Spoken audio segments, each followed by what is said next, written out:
Hello, everyone, and welcome back to another episode of Changing the Climate, a show where we talk about the changing world around us and how we can make it better. Brought to you by Climate Change Realty.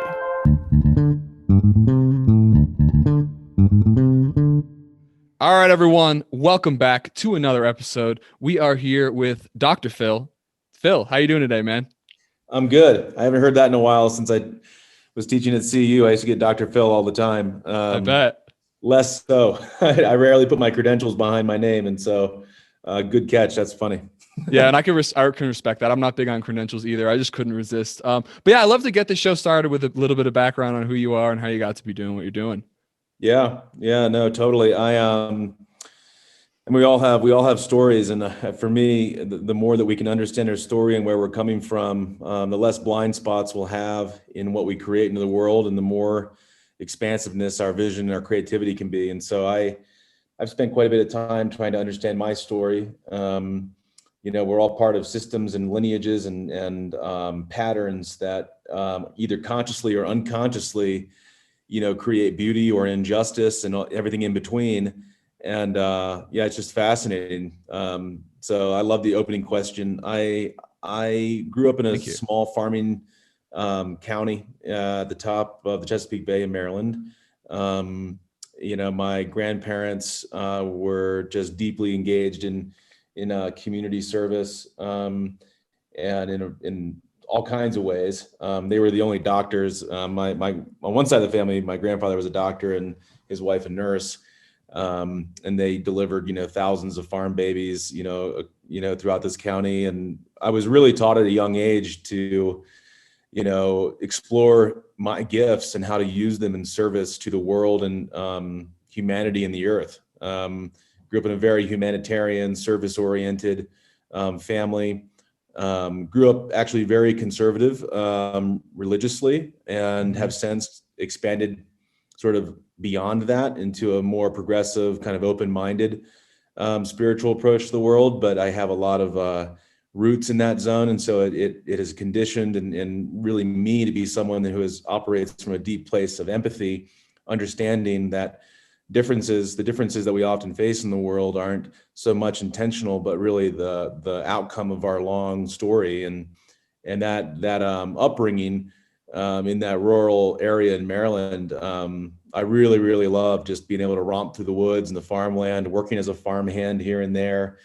But all said and done, I was going to follow in the tracks of being a doctor, like my father and his father, and got to undergrad and said, man, I'm just too in love with the environment and Where at out undergrad? of doors. I went to Eastern University in Philadelphia. It's a really awesome Christian university. It kind of exploded my consciousness. I mean, we go through life in circles, where we sort of understand ourselves and then reach those darker moments of like, wow. God, I can relate. Yep. For sure. And so, yeah, I went through academia for a long time, had some really profound experiences in Africa, and had some profound experiences during my PhD while I was doing my, degree in biology and global ecology, working around the world from Southeast Asia to Latin America. And I can go through those stories as we like, but it brought me back home. It brought me back to the really, really wanting to work in the communities that I'm a part of. And as much as I love the academic journey and understanding sort of the fundamentals of how ecosystems work, I wanted to get my hands dirty. I wanted to get to know the people that we sort of share, as I say, kind of share a destiny with. One of the things that really bummed me out about my academic work was just I would do all of my thinking here in Boulder, and then I would try to go across the world to try to implement it. But I wasn't a part of those communities. We weren't co-creating. And for me, coming back and trying to put what I had learned in academia from like a first principles perspective into action has really been the kind of the crux of the work. Ideas without action are dead. How do we take the things that we believe in, the things that are beautiful, the things that we think that good economies should thrive by, and actually put them into motion, rather than writing books and journals about them. So that's a little bit about me. Been in Boulder for 13 years now. And stuck. I got For four sure. kids and a really awesome wife who helped co-found Mad Ag. And this is our community, and we're starting to spread our wings and work across the country in a variety of ways. But this is home Love to base, hear and it. Boulder's been a great environment for us to build the organization and find some flight.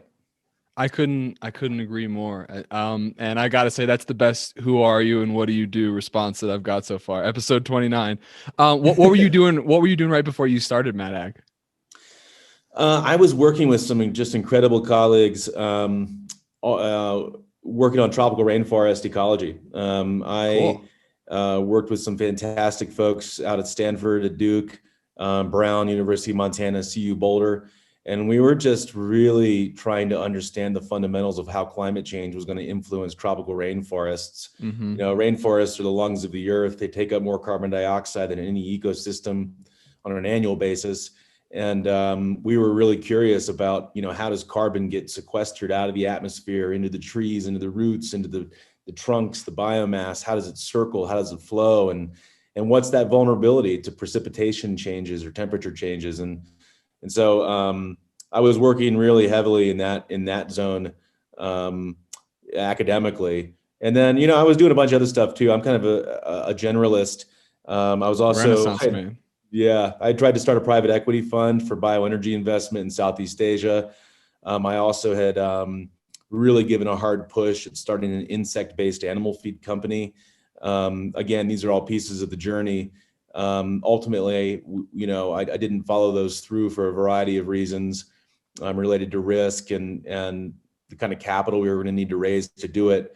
And then again, another dark night of the soul going, wow, here I've come. It's 2017. I've got four kids. I'm not happy with how I'm manifesting my energy in the world, and what does that mean? And my wife and I took a break. I think September 2017, Uh-huh. really at a low point. Went back to Maryland where I grew up, spent some time by the waves, breathing in that humid East Coast air, and then the current version of Mad Ag kind of gave birth, and it's working quite well. Bringing back memories of your childhood too. That's really cool. What do you find when you're in these dark moments where you have to kind of make a big change in your life? What do you find pulls you forward to like your next vision or the future the most? Is it family or is it reflection or time off? Man, those are great questions. I mean, I think the toolkit, the process by which we nourish the dark part of our time it's not clean and not clear. There are practices and principles to fall back on. Uh-huh. I read a poem by John O'Donohue called For a New Beginning. I think, oh man, must have been 450 days in a row. And that poem really speaks to trusting the working of the dark, and you can't Certainly. stagnate. You've got to push forward. You've got to try things and take courage. And so for me, it was a lot of poetry. It was a lot of writing. I wrote a lot during those days. Even though the future was unknown, I'd spent a lot of time, doing internal work that was pretty messy and unclear and unclean, but just, it was one step in the right direction is better than anything, and you got to do Yeah. it. And yeah, I mean, there's a lot of things that I did, and a lot of things I didn't do. I mean, I really my sense of self care, honoring my body as well as I tend to over nurture my mind. I'm a cerebral I think our person. society Yeah. incentivizes that as well. We live in a very cerebrocentric world. That's just how humans have evolved, it seems. Yeah, exactly. Yeah, so I played soccer my whole life through college, and I really hit that hard when I was in Boulder, but then I fell out of that, and yeah, I'm actively just trying to figure out what my even kind of vision for self care is. I wrote a Mm-hmm. 5-pointed star the other day, and I've been kind of building a bit of a manifesto around it, and you know, um, trying to be realistic about it. Yeah. The thing I do pretty much every morning is I do a lot of breathing exercises, and then I Uh-huh. plunge, usually in Boulder Creek, and I'm Cool. pretty militant about that. Cold. Um, so Wim Hof and Kundalini yoga, that whole thread of breath work is really big for me. Yeah. Well, that's really cool. I'm very interested in everything you're saying. We could get into a lot of self-care and self-improvement. I'm all about kind of being a better version of yourself every day. But I think what people really need to learn about is what you guys are doing at your company, because it's so essential. Not to say that mental health isn't very important, but I think what you guys are doing is incredible, and I think it's so underpublicized. So Phil, Yeah. what is soil health and why does it matter? Yeah. So yeah, here at Mad Ag, we really are about all about regeneration, healing our relationship to ourselves, which we were just talking about, healing Facts. our relationship to others, and healing our relationship to the earth. We believe that there needs to be a pretty big reimagination of the way humanity leans on, depends on, and cares for the earth. And that stewardship begins with the soil. The soil is really where we come from, not only like physically, where we come from, what we build ourselves out of through what we eat. But it's also, I think, more of like the soul of humanity, human, humus, hummus, like all those things have the same root. And we've forgotten that, we in the way that we've kind of distanced ourselves. Well, it's sort of an artificial distancing from nature. We sort of see Mechanized. ourselves as other, even though we're wholly not. I mean, just as that tree is breathing behind me, we breathe as well. Yeah. And we have distanced ourselves in ways. And so, Mad Ag, we focus on soil health. Soil health is really the vibrancy. It's the spirit of the soil. We can talk about how to measure it, but again, as we were just saying, the cerebral part of our culture wants to Hmm. reduce health to a list of numbers. And for me, it's really just like it starts with smell. I mean, there's something deeply innate, deeply human about going out into your garden and turning the soil, and cultivating and just having the dirt under your nails, and that sense of like the aromatics, that when it smells full of life, um, is soil health. And if it smells like minerals and rock, it doesn't mean it's not healthy. You might be in the middle of the desert, and that's Sure. what the soil is. But soil health is kind of the foundation of what we think is like good human economy, and is largely why we work with farmers, because, the nexus point between the well-being of the earth and the well-being of humanity is the farmer, is the steward. Um, Wendell Berry, who was the inspiration for Mad Agriculture, he wrote these poems back in the 70s and 80s called the Mad Farmer Poems. He once said, how we eat determines how the world is used. And it's so true. If we look at the patterns of land use in the Amazon, whether it's clearing the rainforest to create soybean fields, or whether we look Yep. just right now, we look, from here out to Pennsylvania, look across the prairie. There's very, very little prairie left. All the plains have been turned to grains, corn and beans and alfalfa. And that's wreaked havoc. I mean, biodiversity is staggering, and the losses there with birds and insects. The amount of short grass or tall grass steppe prairies, the lack of bison here. I mean, we as humans are very good at. I mean, look at me. I'm a white guy sitting in the Front Range that was only colonized 150, 200 years ago. I mean, Yeah. we got to get real with that history, but it's so easy to forget it or not even pay attention to it. Yeah. And so what happens is, when we don't think about our story, we then lose a sense for what the land needs us to be, Hmm. um, and it Stewards. becomes destructive. Yeah. So a little more on soil. I'm Yeah, wondering how one would measure the health of soil, because as someone who has very little information, like I watched Kiss the Ground, that's about as far yeah, as I've gotten. But like, yep, if a healthy gut, like a healthy stomach, has like a microbiome, so there's a lot of different bacteria or whatever hmm, living things that are microscopic live inside of you, and you're healthy if you have a lot of variety of different whatever these little yep, things are in your body. It's the same thing with the soil, no? So we've created these monoculture farms where we're putting the same thing, like you said, soybeans, and over and over again, and the soil, all the little microbes, right, microbes, I think is what they're called, are hmm, dying off because there's only one source of nutrients that doesn't necessarily nourish everything, and that's just not natural. So is the idea to have lots of different types of plants and lots of different types of nutrients going into the Yep. soil, because it's all about these microbes, right? It's like soil's not just like, it's not like rocks, it's like a living thing, is it not? Yep. Yeah, I mean, there's a tremendous amount of life in even a gram of soil. I don't know the stats off the top of my head, but it's extreme, beyond fathomable. It's kind of the thing. I mean, I do a lot of breath work I was telling about, Cool. and like every time we inhale and exhale, we inhale more molecules than there are grains of sand on the earth. I mean, it's just sort of like, whoa. And that's the Yeah. same kind of thing with soil health. I mean, the diversity of life in just a teaspoon of soil far outweighs all of like mammalian diversity, all bird diversity. This is like primordial life forms God, we're that are killing that too. so, It's terrifying.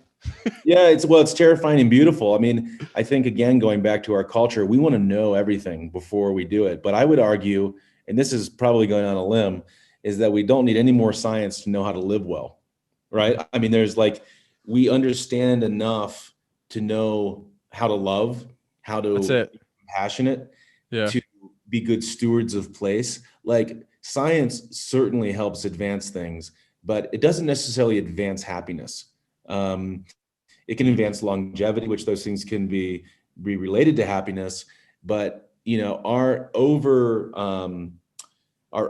exuberance to like define, reduce, and know everything in an attempt to gain control over everything has led us down a long path of basically it's been an illusion, right? I mean, it's an illusion. When you try to control everything, which is impossible, it's a way of gaining safety and security, but you lose beauty, you lose the ability to live with something not being predictable, and getting comfortable with uncertainty, I think is actually the key to a generous understanding to the things that actually matter. I mean, just take like the political landscape.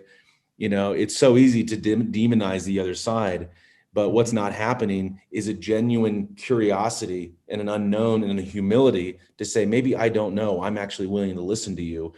And I think that we're just hyper focused on knowing and control. And it takes the mystery out, and mystery is what we live for. I mean, that's the mythology of humanity. We're not going to know the big questions, where we're going after we die and all this stuff. I mean, it's impossible, but those are the things we obsess on, and we build religions around, and we hyper analyze. And it's like we got to think about like a more generous and open approach. And soil health is exactly the same thing. I mean, I can tell you how to measure soil health with the modern mind, looking at fungal and bacterial ratios, and looking at the amount of nitrogen in there, and looking at, the amount it respires, and how much extractable nitrogen, phosphorus, and boron there are. Like, yeah, those things matter, but that's not soil health. That's an element or a dimension of it. It's not the soul of it. For sure. Okay, well, so I love this. This podcast is going in a different way than I had expected, but honestly, this is the kind of conversations that I have off screen. So let's roll with this. So one of the Yeah. things I wanted to bring up towards the end is your quote about how radical love must be the root of all action. How do you see with what you're doing with regenerative agriculture as promoting these ideas that you're talking about of Yeah. of spreading love and creating connectivity, not just between people, as in like love as emotion between humans, but as a love for the environment and all living beings around us? Yep. Oh man, so much. I mean, for me, perhaps the most powerful way to create a more beautiful world is to engage and activate and restore humanity's sense of and love for place. What we care for, we protect. Think about the Right. place that you grew up on, right? Like I grew up on a small farm. I would fight tooth and nail for that thing to be preserved and not be developed. I would fight tooth and nail, for that place to be improved, to be lived with, to be artfully cared for, right? Like the things that we love, we care for. And Because you have an illogical connection. It's emotional. It's part of something that's not like this, not the cerebral mind. It's your animal instinct. It's a sense of connection and love to something. that's right. Yeah. Yeah. So, we have these things as a little vignette into this. We have these hats we sell called the medicine hats or the animal I, hat. I saw them. They're cool. Yeah. And they showcase species of the world that have been hurt by the industrialization of the food system. These are species that are often keystone species of the ecosystem. So we often ask, like, what does the land want to be, right? Like absent of massive human modification, the first question is, what does this place want to be? Like, what is the evolutionary expression in this place? Like thinking and using that really as our like moral guide to beauty and expression. Is there Like what really is an answer to that? well, it's evolving. It's not fixed, but Sure. it's certainly worth considering. When we overlap, like let's say we take just like I mean, look at it all across the West. We take a model for building an urban system like New York City, and we say we're going to build that in the middle of the desert and call it Las Vegas. Like Uh-huh. that creates absolutely unsustainable resource use. Like we don't, as humans, we do not know how to listen to place to give birth to what evolves. We take one thing and we replicate it all over the world, and it creates massive imbalances. And that's created. I mean, just look at Las Vegas as a point in case. I mean, the Colorado with this how dry it is this year, the water problems we're going to face all across the West are not a problem that there's not enough water, is that we've built our systems to use way too much. And it raises bigger questions. Should we be living here? You know what I mean? Like I wonder that all the time in Boulder. It's like, should I even be living here? And as you look at the wildfires in California, there are more and more and more people moving from California to Oregon, Washington State, to Vermont. I mean, it's just starting to happen. And because we as Americans are so buffered away from the direct risks of climate change, we don't see it as much. But you look through the Middle East and Mesopotamia and cultures that don't have this sophisticated sort of like industrial safety protectors around them. Migration is happening like crazy. And so I'm Sure. off on a little bit of a rant right here, but I love it. the the solution to this is asking, what does the land want to be, or even more appropriate, maybe what does the land need us to be, and then designing our systems of living in reciprocity with that place around the answers and the explorations of that question. Yeah. And and the other thing is that when you fall in love with the places and the people that you depend upon, you begin to care for them beyond an economic transaction, right? Like I mean, I have no idea where this glass came from. I have no idea. Actually, I have a little bit of idea where this coffee came from, but the way that we consume around the world, because our supply chains are so opaque, because we do not know what justice or injustice is being created by the way that we rely on the earth, we just go on destroying. I mean, really, because it's Hmm. unconscious. It's unconscious. And I don't know. I just think that this is the power of story. It's the power of relationship. It's the power of connectivity, and that the currency of relationship is love. I mean, it's literally the currency of it, and of at least of a healthy relationship. And so, that's the kind of currency we have to be developing. Um, and without it, without being, how often do you talk about love in a financial meeting? How often do you talk about it in the hallways of academia when you're studying something? It might be what's motivating you to be there, but you never talk about it. And that's actually part of the reason I left academia is like, listen, I'm working in these rainforests because I'm in awe of them. What keeps me coming back to these rainforests, I could never measure. That's what von Humboldt said back in the 1700s. He's like, I love measuring these things, but what keeps me coming back, I can never measure. And Yeah. I just feel like we have to figure out ways for humanity to fall in love with the people and the places we depend upon. Because if we can nail that, then we'll have a renewed sense of commitment and shared destiny on this little rock in space that we call Earth. Yeah. God, Phil. Well, Well, I love you, man. I mean, everything you're saying, it vibes with me. It connects with me so much. But I think that's because you and I have both spent a lot of time thinking about what our place is in the world, who we are, where do we come from, who do we want to be, and who should we be. But I guess my next question to you is, how do you find a way? Because everything you're saying deeply resonates with me, but I have friends all over the political spectrum and all over the world who see the world very differently, who are different varying levels of insecurities. And I'm curious, how do Mhm. we connect with people who are deeply conditioned by the way society currently works and are frankly afraid of change? How can we get them in support of us while kind of keeping them comfortable, I suppose? Or is it the truth that Yeah, everyone needs to get comfortable being uncomfortable? I don't know. I yeah. want to be able to connect with the everyman, because Mhm. the way you're speaking right now, I know, because I'm loving everything you're saying, that most people, that a lot of people are like, what? So like, how can we connect to like that type of person as well? Well, it's It's a hard. good question. And I think there are a lot of ways. And not everyone is on the same journey. And so the way that we do it is we often, and the way that we work with farmers is it's never telling them what to do. It's about sort of helping them realize their hidden potential that's unrealized.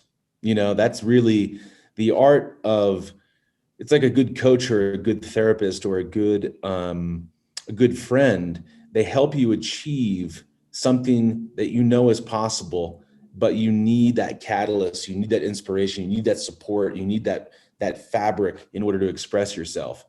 And um, and so for us, especially in farmers we work with, they're often stuck within systems that they're frustrated by, deeply frustrated by, but by themselves they can't imagine their way out of it. Mm-hmm. Um, and and so what we do is we help farmers tap into that, like, okay, who are you, what's your vision, what are your values, what's your lineage, what's your story, Yeah. why are you here? I mean, most farmers are not farming the land to make money. They're there because they immigrated 5 generations ago, Wow. and they fled from some sort of persecution. They were looking for a land of opportunity. I mean, like, those are the reasons that a farmer Mm-hmm. is ultimately in their place. And so what we do is we try to tap into that kind of bigger meta narrative of what's going on in the land and get to know that story, and then look for ways to enliven their vision for regenerative ag. And that can look a lot of different ways, which is the beauty of listening to place and listening to that story in that place. And so that's how we do it. And sometimes we kind of sit in this philosophical zone when the farmer can go there, and sometimes it's like message and messenger. Thich Nhat Hanh, who's Buddhist legends guru, I lean on quite a bit. He once said, it's the responsibility of the communicator to know what the listener needs to hear in order to Sure. find resonance with shared values. And so we spend a lot of time thinking about language, about making steps that are reasonable, because change is really hard, Mm-hmm. but change is the only thing that we know to be true. I mean, Yeah. really. I mean, there's a lot of Consistent things that throughout we, time. but change is what happens. I mean, Facts. that is the thing. And I think we are highly uncomfortable. And there's like evolutionary reasons why we're uncomfortable with change, right? Safety, security. I mean, there's great reasons not to want things to change, but It's I don't happening even, either way. going to happen either way. Yeah, and if you can use the force of change for good, it actually can be a powerful, transformer of your life and your farm. And we help farmers kind of lean into that a bit, and find the right level of risk taking and go for it. Cool. Farmers that aren't willing to change, we don't work with. Nothing against them. It's like, hey, you got your thing going. We might or might not disagree with what that is being expressed and what's that bringing into the world. Hmm. But we're not going to bother you. You do your thing, and we're going to work over here where we think the revolution is happening, and that's where we focus our energy.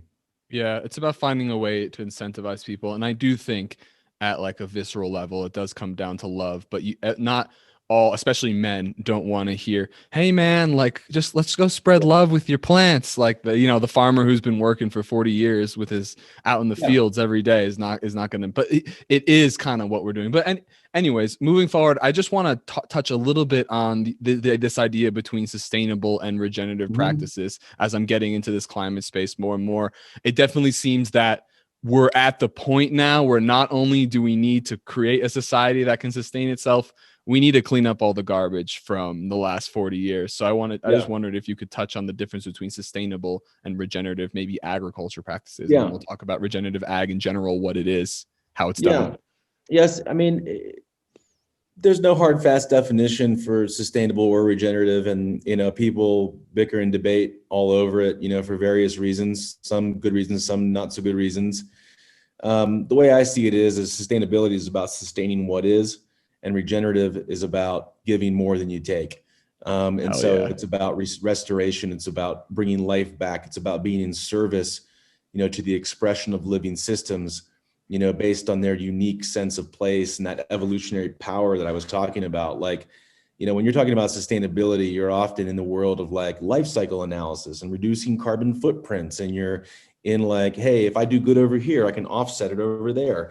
Like that's the world of sustainability. The world of regeneration is much bigger. It's about tapping into longer lineages of wisdom. It's about reciprocity. It's about giving back more than you take. It's about, um, really working with and harnessing the evolutionary power of life to give unique expression to every acre of land on this earth. Rather than the whole Midwest being corn and beans, Mm-hmm. it's about, okay, we know we need to live in reciprocity with this place and eat food, but we're not going to like just monoculture the hell out of it. And so regeneration requires a much deeper inspection of who we are as people on earth. And, there's a lot of people doing regenerative ag that are, I would say, just sort of still operating in that sustainability paradigm Mm-hmm. of like sort of, you know, um, you can see a lot in like the USDA, the government and stuff like that, where it's like, oh, regeneration are the 5 principles of soil health, keep a living root in the ground and, armor the soil and have livestock integration and use cover crops or whatever they are. For me, that's a step in the right direction. But if it's not asking the big questions, it falls short of the regenerative paradigm. But at the same time, I don't demonize those folks. For me, the essence of regeneration is any step toward healing your relationship to yourself, to people, and the earth. And so I'm not going to deny anybody a regenerative life. But again, we tend to work with folks that are sort of pulling the whole existential hood off of things. Um, yeah. Yeah, well, the fact of the matter is we've got certain subsets of the population that just ignore this space completely. They need A, B, C, D. And that's okay too, because even big thinkers like you and I also can be helped by someone who thinks that way. Because when you bring, the most successful corporations in the world were started by a visionary person and a systems person, and you put them together, and they let the visionary guy do his thing, and then the systems guy's like, all right, he wants to achieve this, I can get A, B, C, D, E. So Phil, Yep. how do you plan a regenerative farm? Well, the first thing is not planning it. The first thing, it might sound counterintuitive, but we don't plan it. The farmer plans it. We provide the container in which the farmer finds life to plan their farm. We have Okay. fallen into the trap many times of planning farms for farmers, and then you hand them the 40-page farm plan, and nothing happens. Um, and what that ends up being, it's our best projection of what we want that farmer to do, Mm-hmm. but we have not entered effectively the co-creative space to create a farm plan that actually finds life. And farmers don't want to be told what to do, neither do you. And so what we have been focusing on is really developing almost like a series of frameworks that farmers we use with farmers to understand where they can find and put their best foot forward. Um, and while farmers might think they know that, what we're learning is that farmers are usually running right up against the wire all the time. I mean, Mm-hmm. they're working like crazy. They're operating on thin financial margins. There's quite a bit of stress in the system. And our best gift is to help them to find a breath, pause, and and provide a little bit of a conversation of trust and vulnerability to say, okay, I need to stop and pause. And, having a farmer work on their vision for their farm and their family is something that a lot have never done. They might have Mm-hmm. done it up here while they're sitting in the combine or, walking soybean fields and picking weeds out, but they've never articulated it and slowed down, and they never shared that with their family. And so we work on something called a holistic context, which helps the farmer understand, who are their decision makers, who are the ones influencing the actual operation, what are the resources they have at hand, and what is their capital that they can put to work to actually achieve that vision, most often financial capital. Then from that place of context creation, we then look at the farm ecosystem, using a framework called the scale of permanence, which is basically looking at a farm through all the dimensions that give shape to the farm, but slowing down so that complexity can be unraveled. So you can look at where there's a strength or a weakness, where there's a weak link, where there's a big opportunity to move. And so the scale of permanence is called that because there are things in a farm and in your life you can't change, to the things that are totally malleable. So climate, you can't really change it. I mean, we influence, but you can't change it in the way that it influences your corn crop. We work through climate, your geography, your land use, your topography. We look at your tools and infrastructure. We look at the plants and animals that you work with to steward the land to make money. We look at the foundation of that economy, which is the soil health. And we systematically can work through that kind of scale as visualized almost as a circle. And that really reveals a lot for the farmer about, okay, this is where I need to put my best foot forward. And then we help them basically pathfind, but we don't tell them what to do. And what's so interesting in the way that we work is that after we get through that kind of first two steps of, Yeah.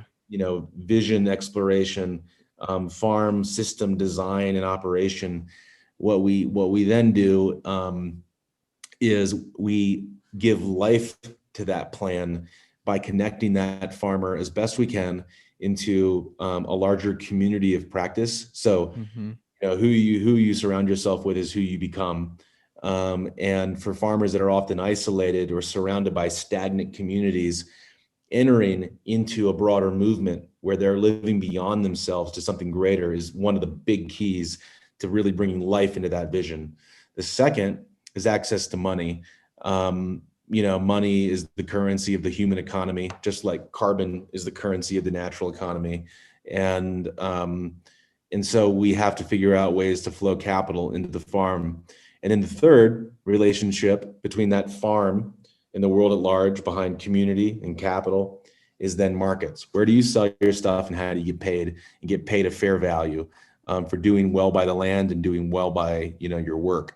And so that's kind of our framework of change I see. that we work with all farmers with. And it's kind of a first principles approach that can work on a 5-acre farm or a 10,000 acre farm. Sure. And that's kind of the way that we work with farmers. That's amazing. Would you mind going into a bit more detail as far as the funding will work, how you've had success, different investors coming in and investing in these Yeah. projects? I know you guys have two funds, the Perennial Fund and the NRCS for funding, whatever it may be. You want to Yeah. just So share a little bit about that? yep. Yeah. So we only have one fund right now called the Perennial Fund, but we Gotcha. do work with the National Resource Conservation Service, the I see. NRCS, I see. to connect basically farm bill dollars to farms. And so, the farm bill is a really huge public bill that's passed every 5 years, and it provides an enormous amount of incentives and backstops and farm, subsidies for farmers. And there are really negative parts of the farm bill, and then there are really positive parts. And we really try to get those farm bill dollars working for farmers toward the kind of shared vision of regenerative ag that we're pushing for. The Perennial Fund, I'll tell you a little bit about that. We decided to create that because we were trying to help farmers move to organic operations using regenerative practices. Mm-hmm. And we just couldn't find any financiers that would be willing to actually fund these operations. It's too far out of the boat. So a community bank, or Yeah. most farmers bank, the only thing they'll fund is what's kind of like average for the area. And average for the area in most parts of the country is the industrial ag complex of, corn, beans, and glyphosate and neonic pesticides. And if Yep. you break that system, which is not serving the world, but is very durable in itself, you can't find money if you want to break out of that system. And that system has the farmers totally up a creek. I mean, they have virtually like less and less control on the cost of their inputs, the seeds, the fertilizer, and labor, blah blah blah, and then they have no control on the value of their product.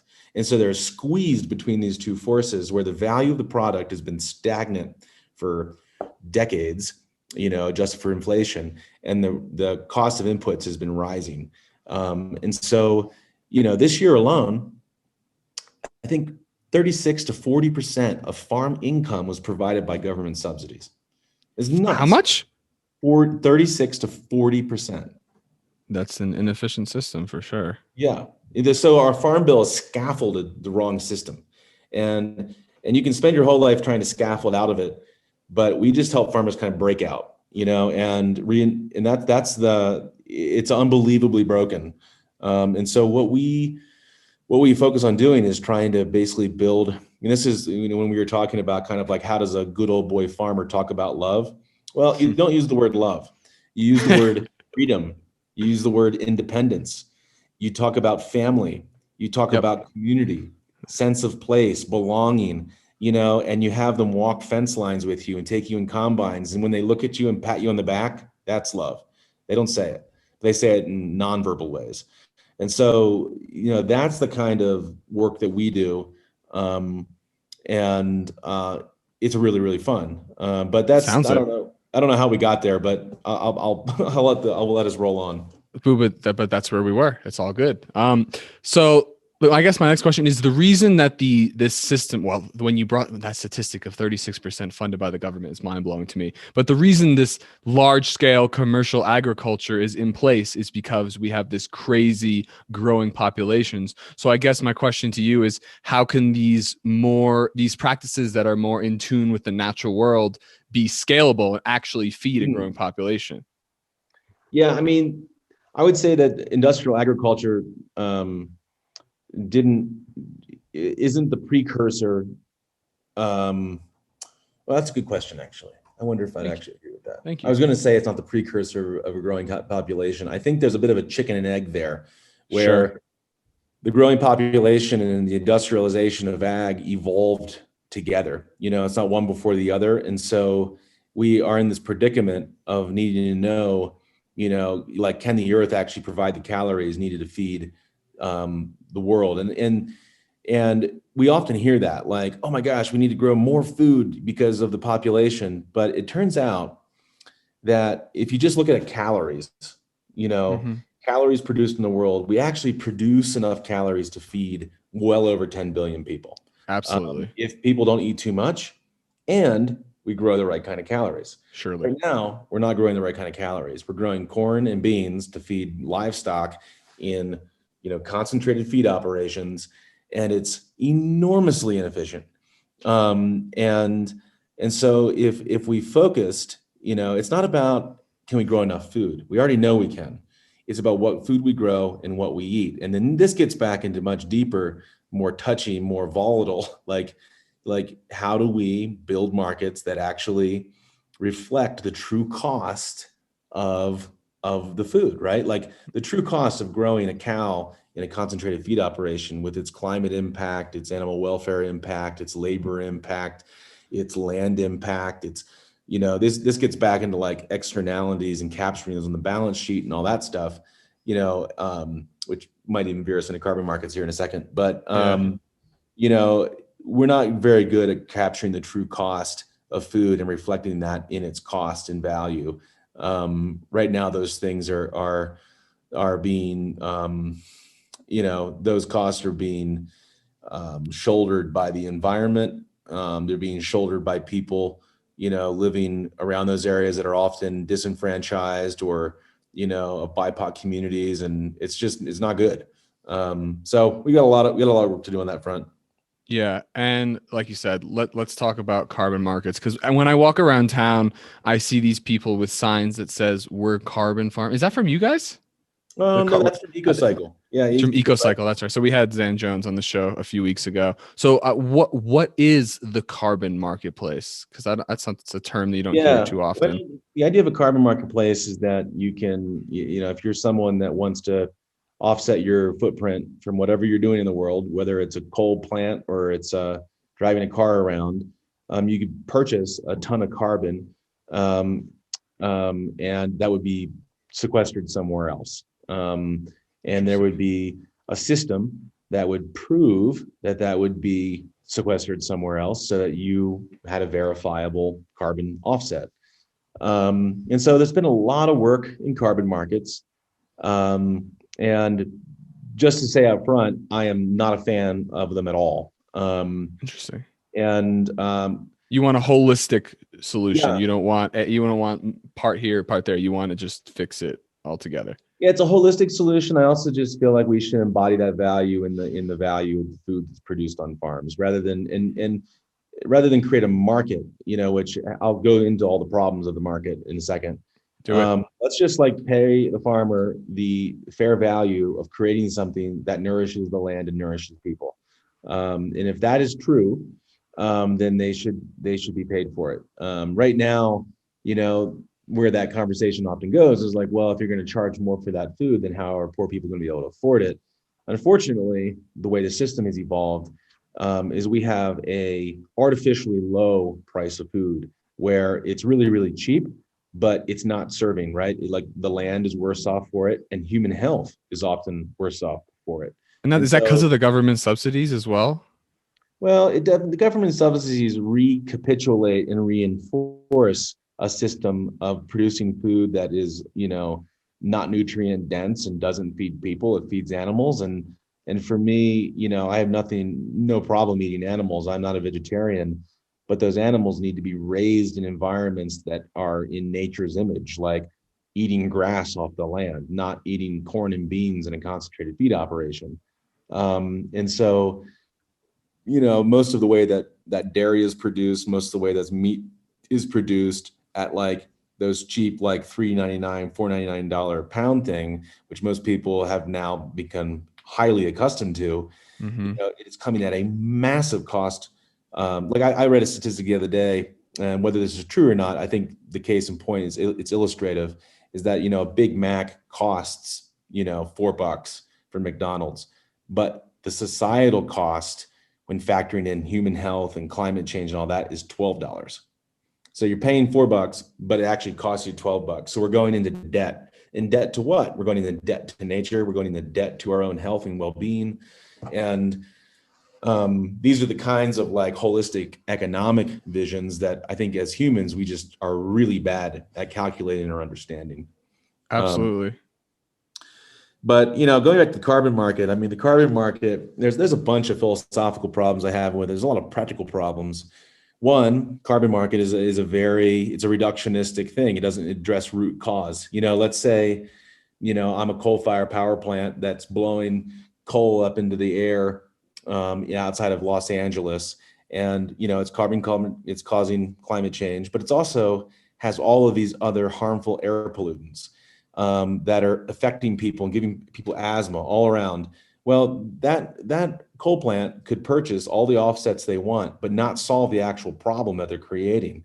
And so, by offsetting over here, by doing good over here, is it's actually just a ruse. It doesn't actually solve the real problem. The other thing is that carbon is not the same everywhere. It's the same element, but it manifests differently in every place. So, you know, creating fungibility on a balance sheet, what I mean by that is like a tropical rainforest carbon is not the same as a prairie carbon. Like those ecosystems are utterly unique of that place, and they have their own essence, they have their own indigenous value, they have their own biodiversity, they have their own expression and species. And when you put carbon on a balance sheet, it makes it fungible. Carbon's carbon. And when you do that, it either incentivizes or legitimizes its destruction based on the current financial economy that we live in. And right now, the environment serves our financial economy rather than our financial economy serving the environment, which is the true nestedness of our economy. We just don't realize it. We're egotistical and we're humans. Yeah, And so those are just some of the problems that I have with it. The other issues are just absolutely. like to measure, report, and verify a ton of carbon and sell it is extremely difficult and costly. And we ran this route, man, I guess maybe 12 years ago, 2008, 2009, 2010, carbon market 1.0. And it's all happening again. And we don't have those problems figured out. And we're setting up a system where we're not going to have a verifiable ton of carbon if someone wants to buy it at a price that's even worth trying to measure. I'll just give you an example. Sure. Um, a farmer gets paid $15 a ton. That's what the market currently tries to bear. That's the most you can get for a carbon credit is $15 a ton. A They're carbon card, you said? a carbon credit. Credit. Okay. Yeah, Yeah, so a gotcha. carbon credit. Let's say you store a ton of carbon in your soil. Mm-hmm. Um, you know, a good regenerative farm might get half a ton of carbon in their soil per year. So that's half of $15. That's $7.5 a year per acre. That's not very much money for the work that it requires to get a ton of carbon into the ground. We Mm-hmm. calculate that it's $55-$60 at the least to get carbon into the ground. Got it. And the other thing is that the social cost of carbon, like basically the cost of having that carbon in the atmosphere to humanity and our systems, is well over $200 a ton. Where do And you get so, these figures from? oh man, papers and papers and papers in Nature and Science on the social cost of carbon. I'll take The your word uh, on it. the $15 a ton is what the market will bear. You go, Ecosystem Service Marketplace or Indigo Ag. That's the market signal. And then the cost per ton sequestered, there's a great McKinsey report that came out that really showcases that and just internal numbers here. Got it. Yeah. Well, Phil, it's been more of an honor than I could have imagined to have you on today. I really appreciate you coming on. Just the last question relating to what you just said about the environment serving the economy versus Mhm. the economy serving the environment. I think that's beautiful. That's a really good way to look at it. I'm curious, how do we encourage this new age way of looking at the world as humans are the stewards of the planet? Because right now we're like sucking the energy out of it. We're like the parasite of the planet in a Yeah. sense. And it seems to me like most people, I'm a bit crude, they're concerned every day. They wake up, they think about paying the bills and getting laid. So how Yeah. can we like change people's minds? Because that's kind of what I'm trying to do with this podcast, what I'm trying to do with my business, what I'm kind of trying to do every day. But I also don't want to force my ideas on others. And you sound exactly the same. As you have all these ideas and the way you want to change the world, but you know that telling someone to do something and even giving them a manual of how to do it is Yeah. not enough. So how Yeah. can we encourage people to reimagine their positions and become these Mm. stewards that we so desperately need today? Mm. Oh, I wish there was a simple answer. I wish there was Me a too. simple answer. Me too. No, I think it's different for each person in their journey, and that's the hard part. That's the Mm-hmm. hard part. That's the real work. Is we're a big fan of grassroots change. The power to transform the world lies in the unrealized potential of every human. It doesn't Oh, so good. lie. Yeah, that's it. And so, unfortunately, that requires every individual to connect with their lineage and story and discover their essence and expression. And there are ways that grassroots change can happen very quickly. Mm-hmm. But I think that when it comes to the regenerative revolution, which is not about agriculture, it is, but it's about society. It's about asking the bigger questions we've been talking about. Um, that is going to what's beautiful about this is that it can connect with people in so many different ways. So like Yep. regeneration it could be for somebody all about dealing with structural racism. For someone else, it could be all about, creating a more circular economy that, decarbonizes the environment. For others, it could be totally about understanding the beauty of a spider web in the Amazon, but understanding that like sense and beauty of place and anchoring that kind of like finding those anchor points for each person. It might be simple as like starting a food donation thing. It might be simple. I Yep. think it's the regenerative revolution is about humanity leaning into its better virtues. And I think humans know how to do that. Um, and especially when provided the right container. I mean, I think about like churches, think about, I might disagree with the point of a religious operation, but the essence, what they're trying to accomplish, their intentionality is really, really good. And I think we just need to lean into our better virtues. I think that is the essence of the regenerative revolution. And it's a lot, but I think it's within It always it's within is. all of us, and it's possible. Yeah. And you're doing it with farms because that's where you come from. And the story, Exactly. it's a great way to wrap it up. And that makes so much sense. And Phil, man, it's been awesome, dude. Thank you so much for coming on. I really appreciate it. I'm excited to go back and re-listen to this one because there's a lot of nuggets in there that you can't catch when you're hosting. And I love rewatching the Yeah, episodes man. as like an audience member. But for now, dude, thank you so much for coming on. I really appreciate your time.